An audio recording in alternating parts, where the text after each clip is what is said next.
রোমানিয়ার কাজের ভিসা নিয়ে 2026 সালের জন্য বেশ কিছু গুরুত্বপূর্ণ আপডেট রয়েছে। বিশেষ করে রোমানিয়া সরকার তাদের অভিবাসন নীতিতে কিছু পরিবর্তন এনেছে, যা আপনার জানা প্রয়োজন। নতুন কোটা নির্ধারণ 2026। রোমানিয়া সরকার 2026 সালের জন্য বিদেশি কর্মীদের কোটা কিছুটা কমিয়ে 90,000 নির্ধারণ করেছে। 2025 সালে এই কোটা ছিল 1 লাখ, অর্থাৎ আগের চেয়ে প্রতিযোগিতা কিছুটা বাড়তে পারে। সরকার স্থানীয় রোমানিয়ান নাগরিকদের কর্মসংস্থানকে প্রাধান্য দিতেই এই সংখ্যা কিছুটা কমিয়েছে। 2. নতুন ভাষার নিয়ম, গুরুত্বপূর্ণ আপডেট। 2026 সাল থেকে রোমানিয়া সরকার বিদেশি কর্মীদের জন্য রোমানিয়ান অথবা ইংরেজি ভাষার প্রাথমিক জ্ঞান থাকা বাধ্যতামূলক করার পরিকল্পনা করছে। মানব পাচার রোধ এবং বিদেশি কর্মীদের আইনি সুরক্ষা নিশ্চিত করতেই শ্রম মন্ত্রণালয় এই কড়াকড়ি আরোপ করছে। 3. ভিসার ধরন ও প্রয়োজনীয় কাগজপত্র।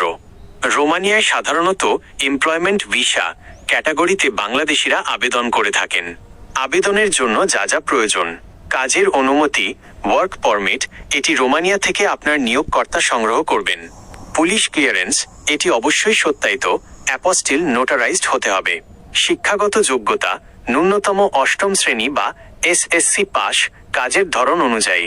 বীমা, অন্তত 30,000 ইউরো মূল্যের ট্রাভেল বা মেডিকেল ইন্স্যুরেন্স। 4. প্রসেসিং সময় ও খরচ। সময়: ওয়ার্ক পারমিট পেতে 30-45 দিন এবং ভিসা স্টিকার পেতে 15-20 কর্মদিবস সময় লাগতে পারে। খরচ: সরকারি ভিসা ফি প্রায় 120 ইউরোর মতো, তবে এজেন্সি বা মধ্যস্থতাকারীদের মাধ্যমে গেলে খরচ ব্যক্তিভেদে ভিন্ন হয়। 5. সতর্কতা, দালাল থেকে সাবধান। বর্তমানে সোশ্যাল মিডিয়ায় রোমানিয়া নিয়ে অনেক ভুয়া তথ্য প্রচার হচ্ছে। কোনো লেনদেনের আগে এজেন্সির RL রিক্রুটিং লাইসেন্স চেক করে নিন। BOSL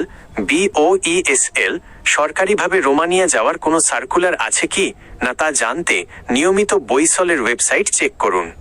বিশেষ দ্রষ্টব্য: রোমানিয়ার কোনো দূতাবাস বাংলাদেশে নেই, তাই ভিসা প্রসেসিংয়ের জন্য সাধারণত ভারতের নিউ দিল্লিতে অবস্থিত রোমানিয়ান দূতাবাসে পাসপোর্ট পাঠাতে হয়।